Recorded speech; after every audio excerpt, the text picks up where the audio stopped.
La 4G Batelma vous présente Ny vaovao. Aro, miaina sy miaro, mandry voniny vato. Manolotra ho anao ny vaovao. Lavage Kiri. Manolotra ho anao ny vaovao. Lavage Kiri, ho finaritra ny tontolo andronao.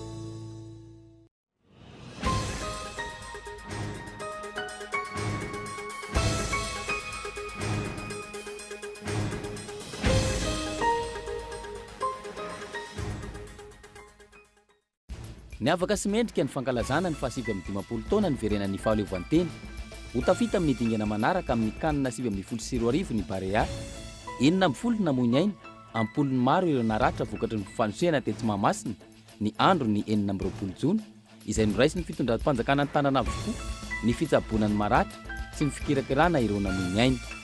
Tantely amam-bahona tokoa ny fiainana.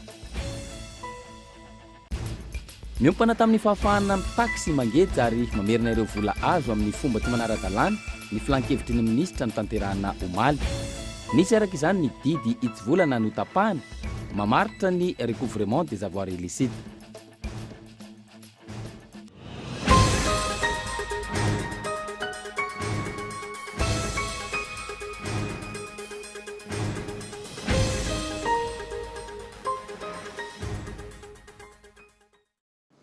Raba tompoko lafinaritra, tompoko vavy, tonga soa ato amin'ny fampalalam-baovao amin'ny titakariva ity ary manasanao ihany koa anjo izany hatramin'ny farany.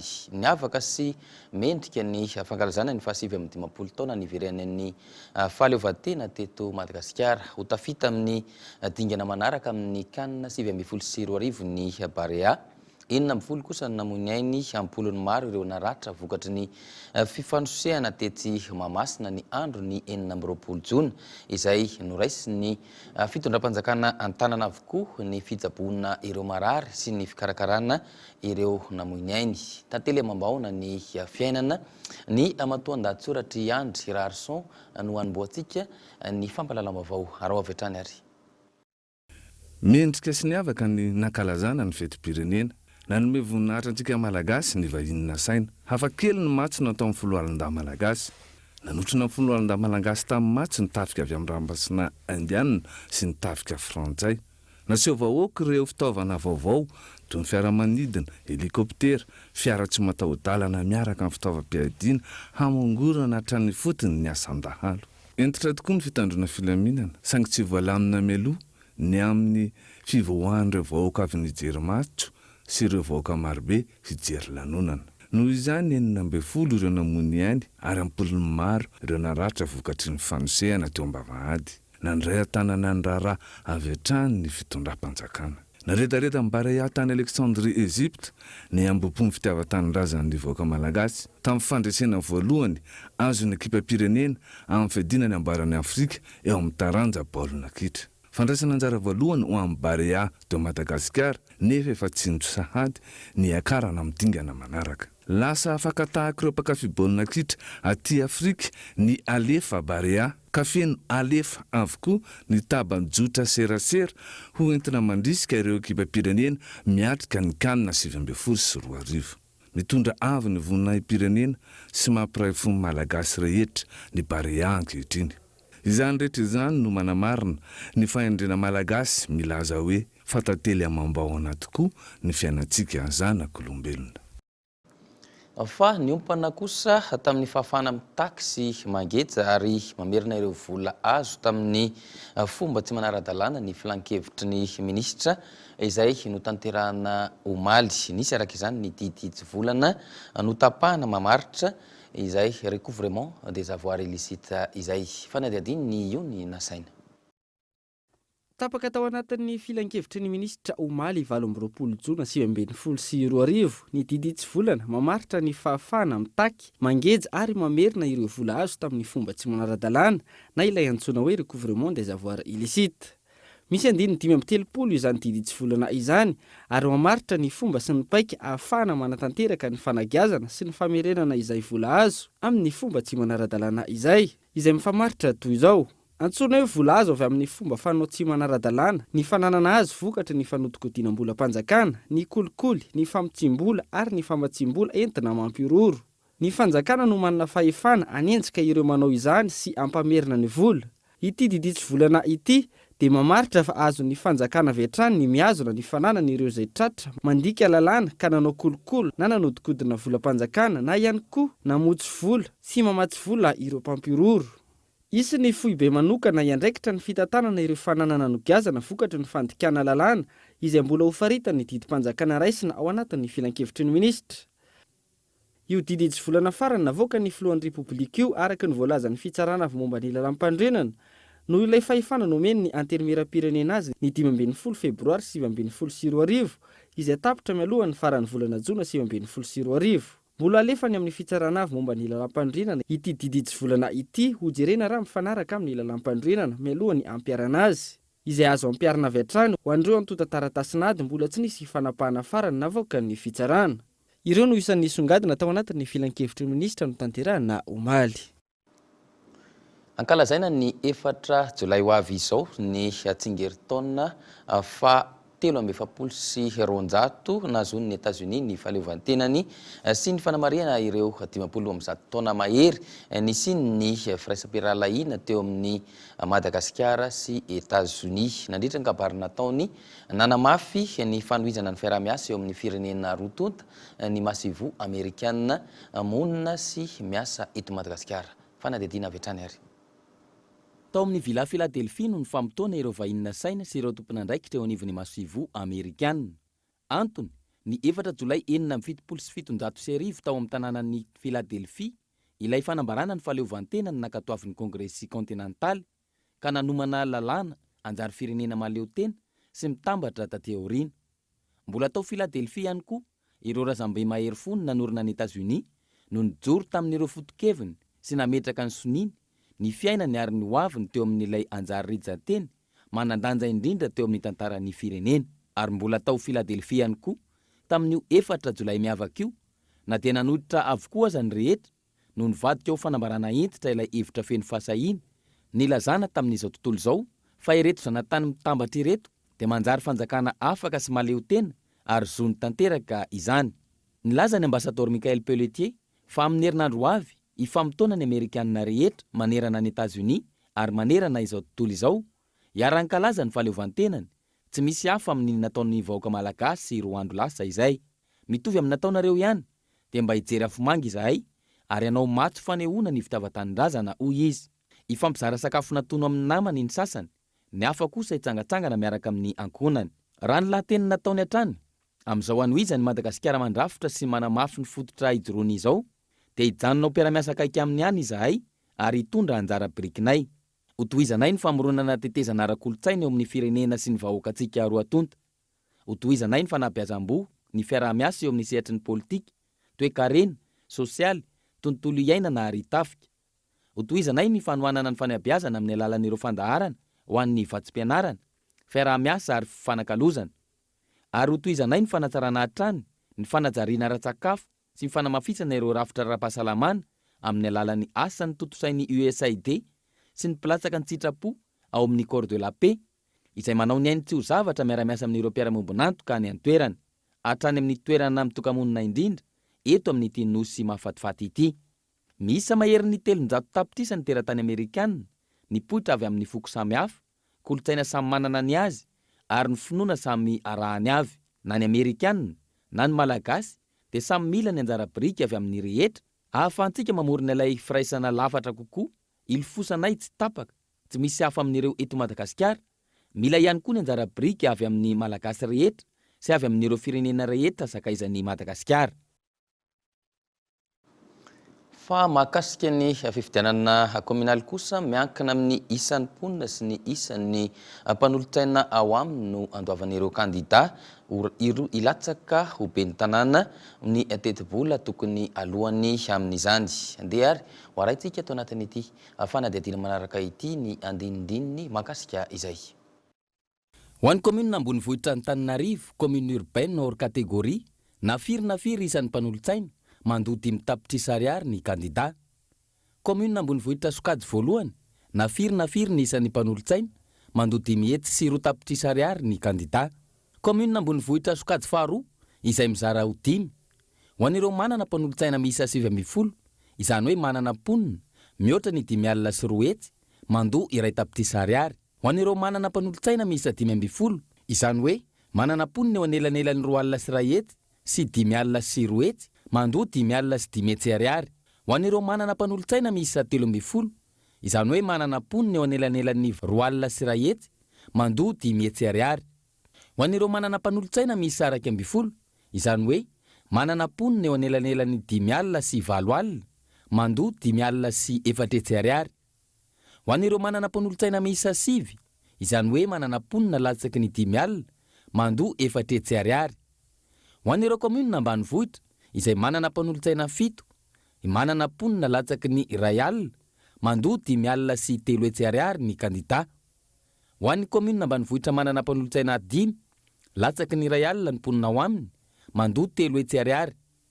Tsy ahivina trany ny alatsinainy 24 ny volana oktobra ho avy izao ny volavolana datinandro natolotry ny vaomera maleo tena misahana ny fifidianana anatotosana ny fifidianana kominaly eto amintsika. Ny 9 ny volana novambra 2024 no everiny seni amoana ny vokatra vonjimaika amin'io fifidianana kominaly io ary ny 15 ny volana septambra 2024 ny vokatra ofisialy.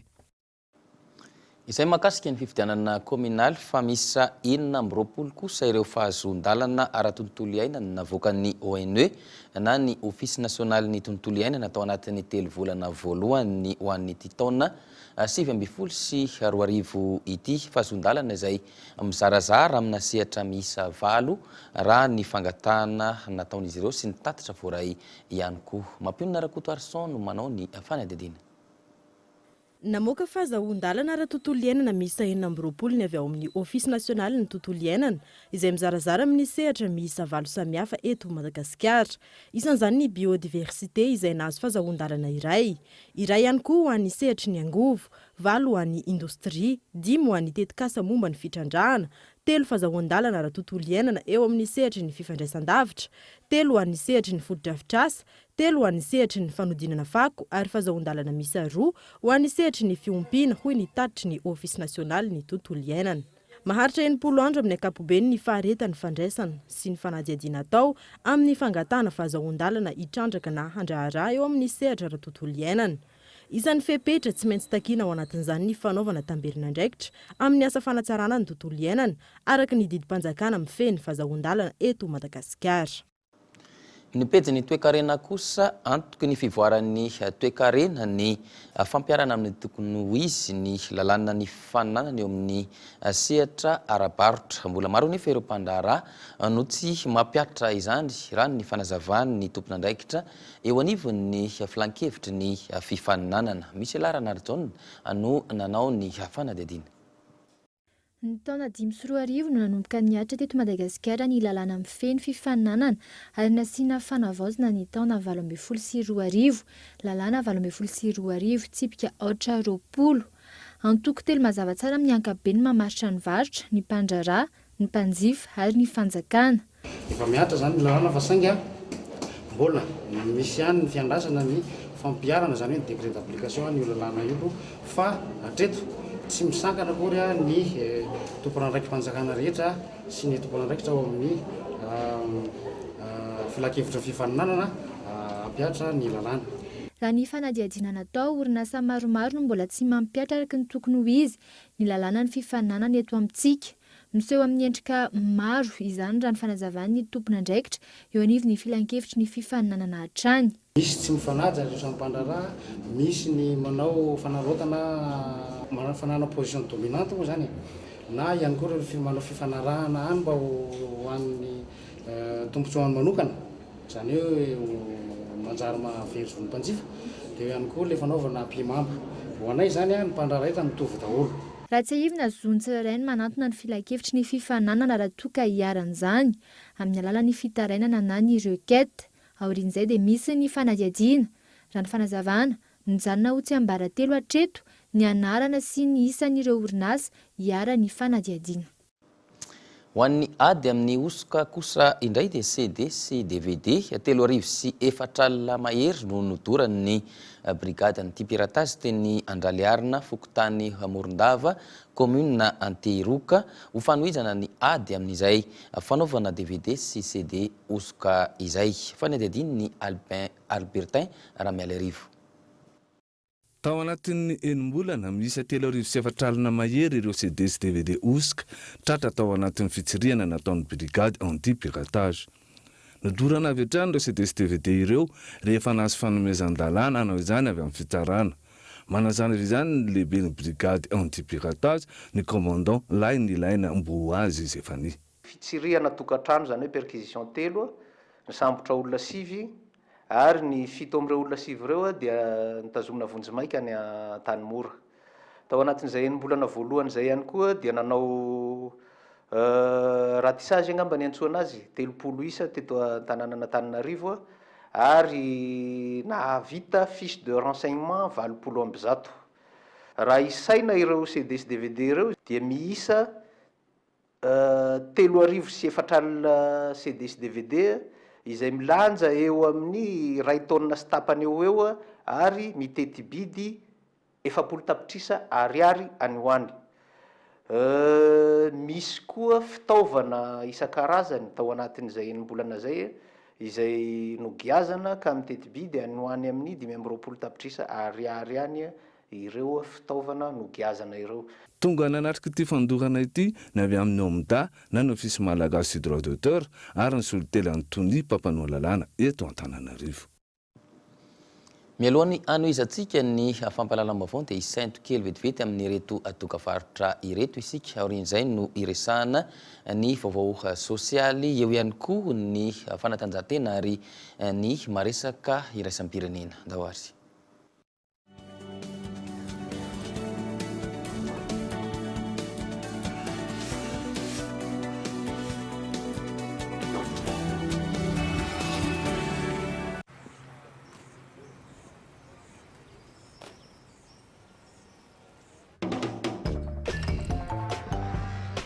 See, I was pissed at you.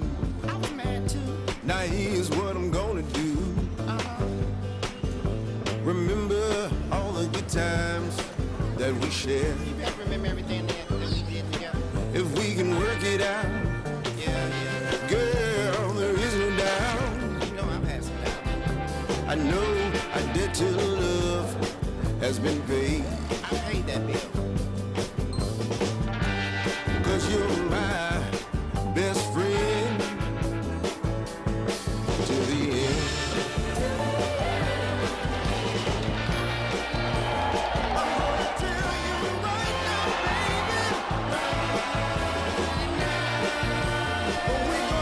Chez Total, on en fera toujours plus pour vous. Total, partenaire du football africain. Sika miaraka ambare alahera resaka segonda miantso tellement miaraka mora 500 mahazo antso 10 ariary 20 SMS sy na 20 mégaoctet internet en vidiny 10 ariary mony sindriny dièse 322 étoile 20 dièse.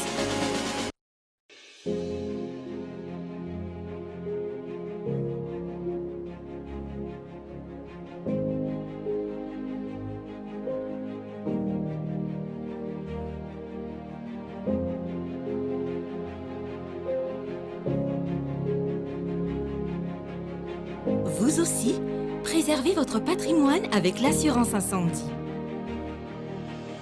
Art, vivre et entreprendre en toute sérénité. La vache qui rit, ça demande cire. Nous m'en pas tout malérie. Nis calcium, si vitamine, arferayan Q. Mas fafnaretanirin akis. Et fananlehibe ihany koa. La vache qui rit, ho finaritra ny tontolo andronao.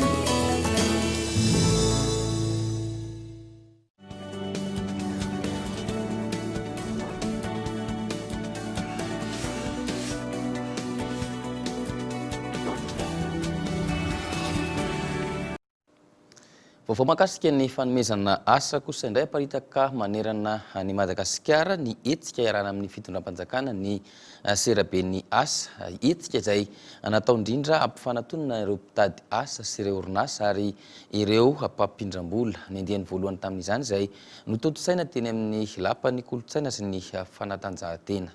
Ionona saina no nanao ny fanadihadiana. Manaporofo ny mbola tsy fampin'ny tolotra raha oharina amin'ny tinady eo amin'ny sehatry ny fampananana asa eto Madagasikara. Ny filaharam-be hita teny Mahamasina nandritra ny hetsika seraben'ny asa no karakaray ny fitondram-panjakana sy ireo mpiara-mombona antoka aminy nanomboka omaly ary ny farana tamin'ity androany ity. Nanomboka teny amin'ny vavahady ny kianjaben'ny Mahamasina niodina hatrany amin'ny fidirany lapan'ny kolotsaina sy ny fanatanjahantena. Tanora, mpianatra ary olon-dehibe maro no mitady asa na ihany koa manana tetikasa ka te hanatanteraka izany tonga teto amin'ny Palais des Sports ny Mahamasina. Ity hetsika ity izay isan'ny dingana iray irosoana makany amin'ny fampiroboroboana ny asa mendrika raha nambaran'ny ministry ny asa, ny fampananana asa, ny asa-panjakana ary ny lalàna sosialy izay nanokatra tamin'ny fomba ofisialy. Ity hetsika natao hanampiana ny tanora ity. Dia hita tanjona irina zany amin'ity salon ity groupe ny asa mendrika ho an'ny rehetra eto Madagasikara. Trano eva manodidina ny 20 no mandrafitra ny seraben'ny asa-panjakana, tolotr'asa avy amin'ny orinasa tsy miankina, miampy ireo findramam-bola omba tetikasa. Ampifanantona ireo mpisehatra rehetra momba ny asa sy fampananana asa izay ahitana ny mpitady asa, ny mpampiasa, ny mpamatsy vola, ny te amoron'asa amin'ny alalan'ny tetikasa madinika na salatsandrany na tetikasa vaventy koa aza. Anentana ny tanora mba irona bebe kokoa any amin'ny famoronana asa ka hanomezana azy ireo fiofanana sy tantsoroka isan-karazany. Hanome tantsoroka manokana an'ireo olona marefo tahaka ny vehivavy sasatsasany na izay manana fahasembanana. Amerina indray eo amin'ny sehatry ny asa ireo izay very asa. Hanomezana torohevitra sy paika momba ny asa sy ny famoronana asa. Ometsika sehatra manokana na izany aza ny lafiny famoronana asa, izany no atao dia fanomezan-danja ny politika ny fitondram-panjakana izay manome vahana ny famoronana asa ho an'ny tena manokana. Nisy ihany koa nandritra ny hetsika ny fifaneraserana eo amin'ireo matianina, fotoana ny zarana traikefa ho an'ny tanora ary nitondrana fampiofanana maimaim-poana ihany koa. Ny sehatra toy izao izay tafiditra ao anatin'ny politika mpanjakana, ny fanomezana asa mendrika ho an'ny tanora mifanaraka amin'ny fahaizana ananany sy fanokafana tsenan'asa maro eto Madagasikara. Ny farana androany ity hetsika ity teto Antananarivo ary velatra amin'ny faritra hafa manerana ny Nosy. Ny lafiny sosialy kosa mirongatra ny fandrobana miaro fanolanana ao amin'ny fokotany Ambohimarina, commune Alasora. Mitsoponena navokatra izay ny akamaroan'ny mponina eny an-toerana.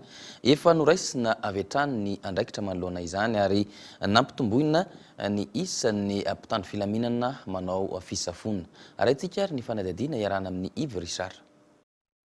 Anjakan'ny fandrobana miaro fanolanana ny vohitra Antsipaofao anatin'ny fokotany Ambohimarina, commune Alasora tao anatin'ny 3 volana. Isan'ny mampanano sarotra ny fampandriana fahalemana ny tsy fampian'ny poste de police, indrindra ary amin'ireo faritra manodidina. Mitsoponenana manoloana io ny akamaroan'ny mponina any an-toerana raha ny fitarainana azo. Ary ny tena mampalahelo dia izao hoe saika leo monina mihitsy ny olona dia mandeha miala ny tanàna io. Raha ankehitriny izao efa olona eo amin'ny 5 sy isan'ny lahilahy ao anatin'ilay vohatra io. Izay anisany zavatra tsy mandry amin'ny fandriam-pahalemana mihitsy zany ny faritra sisiny eny. Nandray ny andraiky ny avy hatrany ny fitondram-panjakana tamin'ny alalan'ny ministeran'ny filaminam-bahoaka sy ny commune Alasora, nampitomboana ny isan'ny mpitandro ny filaminana manao ny fisafona. Ny polisy-pirenena eto Alasora moa zany dia efa nahazo fitaovana, nahazo fiara matanjaka zany ahafahana mivezivezina amin'ny tandro na amin'ny alina izay efa miasa amin'izao fotoana izao. Ary ankoatran'izay moa zany dia ny commune Alasora koa dia nanamboatra nanangana ny commissariat de police bio bypass izay afahana ihany koa zany manaramaso aingana dia aingana ny ataontsika hoe ny tsy fandrimpahalemana amin'ny faritra manodidina na manomboka any Ambomanga kely ny any Ambomanambola ny any amin'ny faritra Tsimondrano iny zany amin'izay fisian'ny fitaovana zay ary indrindra raha ny vaovao zany moa dia hitombo ny élément nanisan'ireo polisy pirenena izay asa atao anatin'ny commune Lasora manomboka andro vitsivitsy. Mitoetra ny araka izany ny ezaka fampandriana fahalemana ataon'ny fitondram-panjakana araka ny fanambin'ny filohan'ny repoblika dia niverena ny filaminana ahafahany vahoaka mamokatra araka ny tokony ho izy sy miroso amin'ny fampandrosoana maharitra. Ny faharavan'ny manodidina ny parka Nakaramfantsika eo ihany koa ny fampitehan'ny ala sy ireo zava-mananaina ao aminy no arahinao anatin'ny fandarana alalino eto amin'ny Cool TV rahampitso amin'ny fitora ariva ny zava-mitranga any an-toerana no hotanterina aminao ao anatin'ny izay ary ao vetrany ary ny sombitsombiny amin'izany. Raha iverenana ny parka ahitana karazam-biby mampinono 7-30 ao aminy. 1-30 ny karazam-borona, 5-70 ny karazana biby mandady, 8-10 ny karazana trondro, ankoatra ny zava-maniry izay tsy misy afa-tsy ao aminy. Ny taona 720 nahatratra 8-5 faingo 4 hektara ny fanapahana ny ala ary 500 faingo 4 hektara no may. Isan'ny antony lehibe mahatonga ny fampitena raha ny fanadihadiana natao ny fidiran'ireo mpamboly-katsaka sy mangahazo ao amin'ny parka miditra amboletra araka ny filazany sy fokotany ao ambonga maranitra azy. Findraty zareo vaviany tsy tsony le tany findrana dia voatery ary dia zay tany hitandreo fa metimety velomana eo zany ny ararotindreo hipetrahana sy anaovana an'izay velotenany zareo reo. Le tany manatompo aloha dia efa manatompo fa ny tany tsy manatompo zany dia le ho an'ny fanjakana hoe toy ny parka sy ny zone de protection reny. Azo atao moa mamboly anaty amin'ny parka sy ny zone de protection. Tena tsy azo atao mihitsy aloha raha alaka ny lalàna fa saingy le zareo moa betsaka bokany dia ohatrany hoe somary ohatrany ambolimboletra ihany le fidinandreo satria zareo maro le toerana eo dia zay zany mahatonga zareo ohatrany amboletra aloha fa tsy dia hoe mahazo lalana boka amin'ny fanjakana zay na amin'ny lalàna. Fomba tsotra no ahafahan'izy ireo mandripaka ny ala, mandeha any anaty ala, dorany ny tanety ka ny tany sy ny faritra may no andatsahana katsaka amin'ny alina. Amin'ny alina izy no mamboly satria efa sisy atiala sony eo anatin'le parka tratran'le afo zany hoe mandeha aloha zany ny afo dia efa madio amin'izay le parka national dia misy mamboly amin'ny alina reny fa na dia mbola misy an'le kakazo zova eo. Mandeha ekipa maromaro izy miditra any anaty ala ohatra amin'ny ala. Misy mahatratra any amin'ny 20 à 30 personnes izy miaraka amin'ny takosy. Tapahan'le hazo dia doroana. Dia rehefa tonga ny mois d'octobre milatsaky ny orana. Dia lasa izy miditra agny dia alevin'le tsako. Dia miandrorana ao zany. Dia rehefa mandeha misy amin'izay zany le agent dia le tsako efa maniry. Zay zany le fanaovany azy. Satria tsy mety mitady ny izy koa eny toerana ao anaty parka zany metimety kokoa le toerana avy nydorony sy avy nitapahany amin'le vokatra katsaka fa rehetra le tany efa maty maisanao rehetra tsy le tsako efa magnano karaha ty kely sady tsisy voady sady tsy raha fa le ao anaty parka zany le tsako aboy regny zany. Raha ny fanazavany sarotra ny miambina ny sisin'ny parka indrindra amin'ny alina no izy midadasika. Sarotra vokatra izay ny sambotra ireo mpanimba ny ala. Na izany azy, misy ireo voasambotra ka natolotra ny mpitandro filaminana. Ny taona 720 ohatra, miisa 30 ireo fandikan-dalàna voatatitra. Raha pitsoriva araka izany no anarahantsika ny fandarana alalino amin'ny fitora eto amin'ny Cool TV fa nanomboka tamin'ity androany ity kosa teny amin'ny CCI Ivato ny etsika motosport show ity fetsika ity fotoana izay nampisehony ireo mpiangaly moto sy ny fahaiza-manaony ary ny fandehanana amin'ny lalana sarotra ihany koa. Ary ao ary ny fanadihadiana.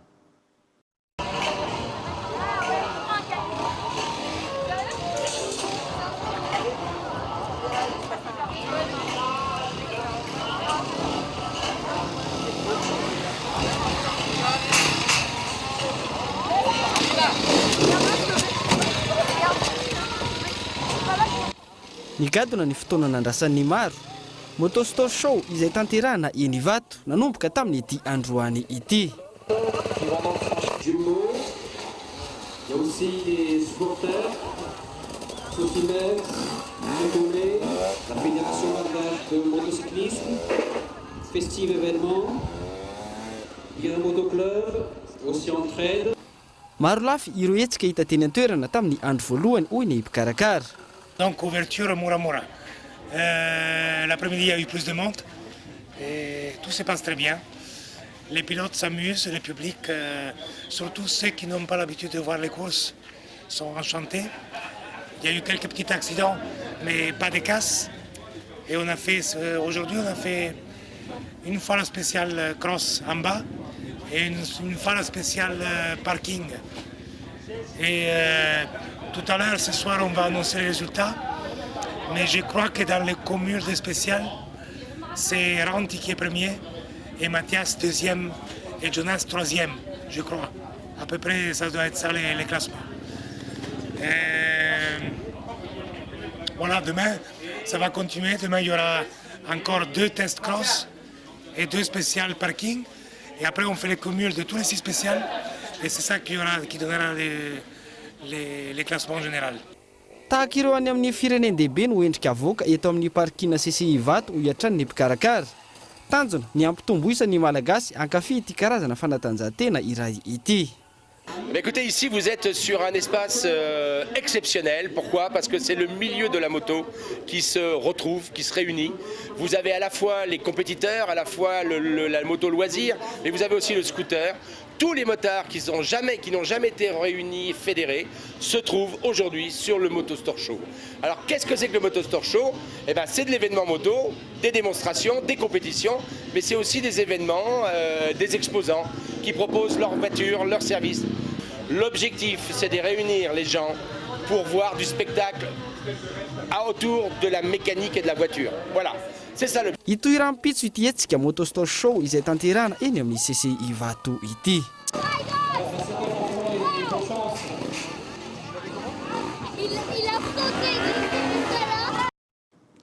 Amin'izay fanatanjahantena izay hatrany andro fahatelo andraisan'ny Barea ny Madagasikara anjara amin'ny kanina 724 rampitso ka ionany amin'ny voromahery ny Nigériana rampitso amin'ny 7 ora eto Madagasikara naneho ny hevin'ny olon-tsotra sendra ny mpanao gazety tamin'ity androany ity araha avy hatrany ary. Pronostic amin'ny Nigeria za mahita 1-0 maresy Barea. Ok, zakatsika tsara? Zakatsika lantsika izy raha ohatra hoe miova kely loha laharana. Zay no tsara indrindra angambany hita ny problème tamin'ny baolantsika tamin'ny Burundi teo fa problème attaquantsika.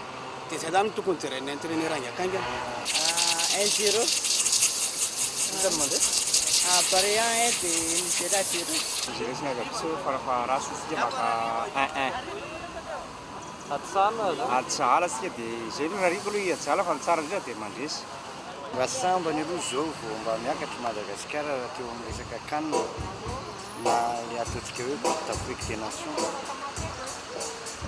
Karaha eo amin'izany Nigérian zany tsika eto Madagasikara. Dia somary hitako ihany na dia gasy mitovy ao ka izy fa somary sarotsarotra ny azahoany mivoaka raha tsy tena hoe misy fizahana mihitsy amin'ny mpilalao. Firy no sport mena? Sarotsarotra amiko fa ny tenenako hoe mety andresitsika mety ho resy. Baolina koa boribory dia manahirana fa ny fomba hitenenako azy fotsiny tena hiatrika tena efa olona efa kalaza laha eo amin'ny Afrika tsika raha eo amin'ilay firenena ny jerena. Zakatsika tsara io satria tamin'ny taona 2000 tamin'ny kanina 2000 dia efa niona tamin'io tsika teo Mahamasina. Ary naresy 0-0 tsika fa avy ny orana dia naverina ny baolina ny afaka andro androny eo. Dia teo no naresy atsika tamin'izay fotoana izay.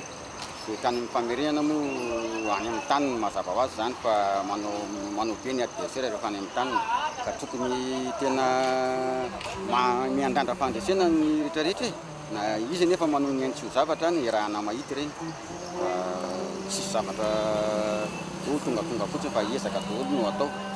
Skoro menao azy? Skoro raisiray. Mameo roa Barea dia ray Nigeria. Zakatsika tsara reo fahitanao azy? Zakatsika io hoe tena zakatsika io. Tonga dia lanitsika io. Tsika zany a manana fanantenana foana ary vonona. Matoatsika tafakatra amin'ny tandriny io a. Efa tsara izay mivokatra sy nieza. Manohana ny gasy hatrany hatrany. Mety lanitsika roa sy ray io. Roa sy ray io. Tsika roa an'ny Nigeria ndray. Makasitraka dia mirary soa an'ilay joueur Barea. Mafatrapo reo. Tapitra ny fampahalalam-baovao tamin'ity anio ity ankasitrany ianao nanaraka izany hatramin'ny farany mametraka ny veloma mandra-pitafa ary ho amin'ny manaraka indray veloma tompoko.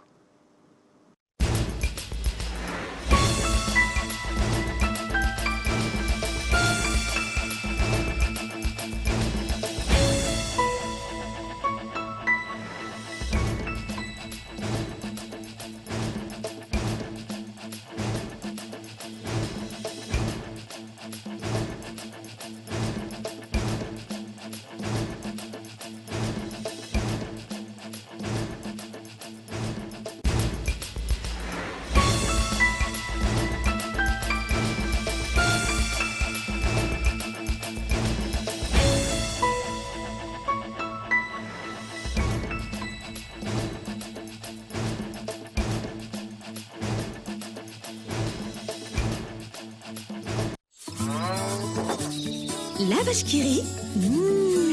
Narainao teo ny vaovao miaraka amin'ny Lavage Kiri ho finaritra ny tontolo andronao. Le journal vous a été présenté par Aro, miaina sy miaro, mandry voniny vato. La 4G by Telma vous a présenté Ny vaovao.